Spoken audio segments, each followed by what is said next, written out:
के बारे में हम बात कर रहे हैं 12,015 करोड़। उसके अलावा हेल्थ में हमने 8,913 करोड़ की बात की है। इस बजट से जिस तालीम को हम फरोग देना चाहते हैं उस पढ़ाई से आज तक हम लोगों को फायदा नहीं हुआ। अगर नौकरी मिल गई तो नौकरी में हमने काम कर लिया, अगर नौकरी नहीं मिली तो वो सिर्फ शेर व शायरी काम आती है, बाकी उस तालीम से हमें कोई फायदा नहीं है। मैं चाहता हूं कि सिलेबस में तब्दीली लाई जाए, करिकुलम जो है सुधारा जाए। उसके अलावा अब टाइम कम है, मैं इसलिए जल्दी जल्दी बोल रहा हूं सर। हम चाहते हैं कि अपग्रेड स्कूल होने चाहिए। जो प्राइमरी है वो अभी तक प्राइमरी है, अपग्रेड करना बड़ा जरूरी है।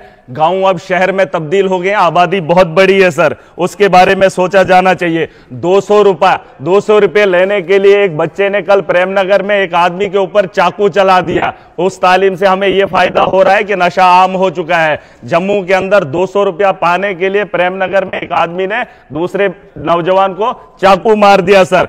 उस पढ़े लिखे तालीम याफ्ता के बारे में जो एजुकेशन की हम बात कर रहे हैं, उसके बाद पढ़े लिखे नौजवान के बारे में हमने क्या सोचा है वो भी इस बजट में ये जो पैसा भेजा गया है या एजुकेशन सिस्टम को बेहतर करने के लिए बनाया गया है उसके बारे में भी सोचा जाना चाहिए। उसके अलावा सर एनएचएम और एनआरएचएम डॉक्टर्स बैठने को तैयार नहीं है। जो पढ़ा लिखा काबिल डॉक्टर है वो बाहर जा रहा है, उसे गवर्नमेंट की सैलरी अच्छी नहीं लग रही है। हमारा जो वेल क्वालिफाइड है, जो वेल ट्रेंड है, बाहर से आया है और अपने क्लिनिक्स पे काम कर रहा है या बाकी जगहों पे धक्के खा रहा है। मैं चाहता हूं उन लोगों को जो है कॉन्ट्रैक्ट बेसिस पे उठाया जाना चाहिए, जिस तरीके से एनएचएम और एनआरएचएम जब से ये स्कीम आई है, जब से ये लोग आए हैं, हमारे पहाड़ी इलाकों में थोड़ी सी राहत हुई है। गुंदना के अंदर एक्सीडेंट हुआ, मैंने मैडम साहिबा को बोला, चिट्ठी लिखी, वहां पे एक्सीडेंट हुआ, रात 5 बजे का गालबन वाकया था, डॉक्टर वहां पे तैनात नहीं था। फिर जब हंगामा हुआ तो 15 लोगों के ऊपर एफआईआर लगाई गई। जब डॉक्टर वहां पर बैठते नहीं है तो एडमिनिस्ट्रेशन कार्रवाई करती है।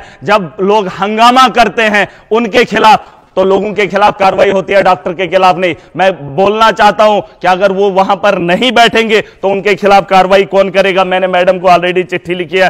पीएचसी का 20,000 की आबादी है सर, गुंदना का इलाका है, 20,000 की आबादी है, लेकिन वहां पर एम्बुलेंस नहीं है। उसके अलावा मैं बात खत्म करूंगा सर, सोशल वेलफेयर की बात है।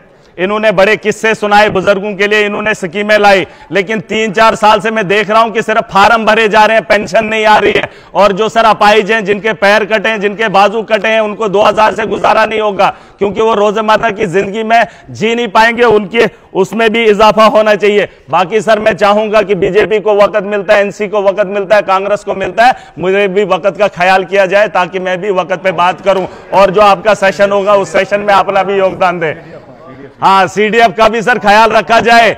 अभी हम इलाके में जाएंगे, आज हमसे प्लान ले लेंगे, हम 3 करोड़ का प्लान सर इनको बनाकर दे देंगे, है। तो अगर हम इलाके में किसी वारदात को देखते हैं, हमारे यहाँ घरों के घर जल गए, लेकिन ऑन स्पॉट हम अगर उनको रिलीफ नहीं दे पाएंगे तो हम किसके एमएलए हैं, हम कौन लोग हैं। हम चाहते हैं कि वक्त पर हम वहां पर जाएं और जिन लोगों को जरूरत होगी हम अपने फंड में से वक्ती तौर उनकी जो है इमदाद कर पाएं। लेकिन जिस तरह से यहां पर हमारे इकोनॉमिकल लोग बैठे हैं, यहां पर जो पॉलिसी मेकर्स हैं सर, और इसके अलावा मैं चाहता हूं कि डिस्ट्रिक्ट लेवल की पोस्टें जो है वहां पर जो है फरोग दिया जाना चाहिए। और जो पॉलिसी मेकर है उनको भी बताना चाहूंगा कि 3 करोड़ जो अपनी मर्जी से आप मनमानी कर रहे हैं, क्या हाउस के अंदर धांधली हो। हम आपस में भिड़े ब्यूरोक्रेट्स के साथ, आप पॉलिसी कम बनाइए। हम जमीन से जुड़े लोग हैं, हम जानते हैं हमने लोगों के लिए क्या करना है। चुनी हुई सरकार है, फैसला हम खुद करेंगे। और सैलरी तो बोला हम सब सर, ये सैलरी के बारे में भी डिमांड है, एक रेजुलेशन है, जरूरी है। किसी ने कहा था कि ये लोग अपनी सैलरी की मांग कर रहे हैं, बहुत सारे जम्मू कश्मीर के लोग देख रहे हैं, नौजवानों ने कहा कि एमएलए अपनी सैलरी की बात कर रहे हैं। मैं उन लोगों को इस हाउस से बताना चाहूंगा, अगर सैलरी होगी तो ईमानदारी से काम होगा। मैंने मांग की है तो मैं चाहता हूं हमारी सैलरी होगी, जमीन पे हम लोगों से काम करवाएंगे और ब्यूरोक्रेट को भी काम कराने पर मजबूर करें। मैं चाहूंगा हाउस इसकी परमिशन दे। Thank you.